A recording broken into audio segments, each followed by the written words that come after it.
Bon Kalindo What's the morning? Mwadzuka bwanja kuti sindinadzuke bwino. Ndikulandaula taoneleni area 30. Takulandirani olemekezeka kuno ku area 30 chigawo cha kummawa kaya mwadzuka bwanji. Ineyo sindinadzuke bwino kuganizira ndi kumangidwa kwa apatisha Kaliati.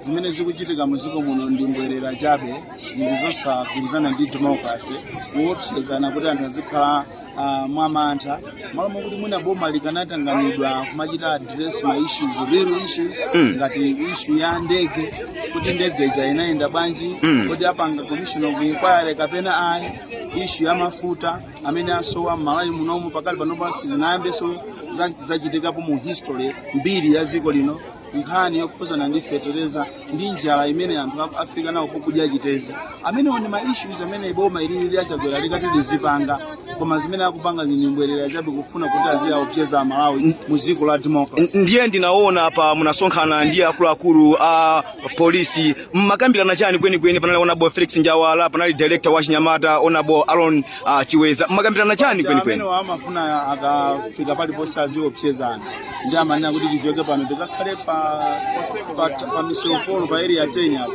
ndetaudza kuti ayi ndi ufulu wa ziko lathu mu democracy aliyense ali ndi ufulu wochita kukhala pamene akufuna ndetango apa saule mochoka pa group yawoyo kubwera pano pakomasi kuti tichokanso pano tili pompa muli ndi chiyembekezo kuti onabo Patricia Kaliati akhoza kutuluka lero kapena osatira malamulo a ziko lino amanena kuti munthu akamangidwa within 48 hours akuyenera achajidwe komanso apasidwe bail ndi chikhulupiriro chathu tikatenga ndale kuzisiya uko koma ngati ndale zingabweremo amene satuluka koma ngati ndale mulibemo pamalamulo akuyenera kuti lero azipita kwawo. The DC Bon Kalindo ndi uthenga otani omaliza umene mungaluze dziko la Malawi komanso mtundu wonse wa anthu mdziko lino. Ndikupempheni a Malawi kwina kuli konse kumene muli kunena kuti nthawi yomaopa atsogoleri amene samachita apply koma amasankhidwa chifukwa cha voti inatha. Nthawi inoyo ndi nthawi yokuti tiyime kuyima kumenyera ufulu ziko lathu osamuopa munthu ina aliyense ndipo tiyeni amene mukutimva kumene muli kunyamuka mbwere kuno ku area 30 chifukwa ndi kumene kuli Patricia Kaliati tiyimve zonse mene kuti mzitha bwanji ngati kuli kupita ku koti tipite ku koti koma osamaopa wina aliyense. Zikomo kwambiri.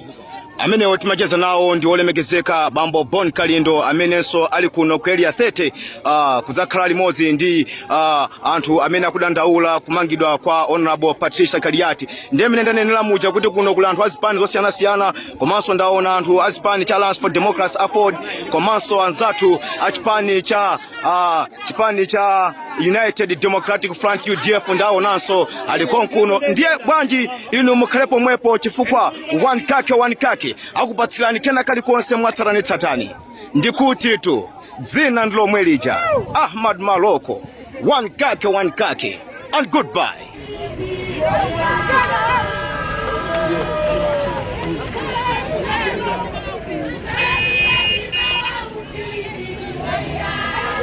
The DC kuiponyera kwa kuya live ku area 30.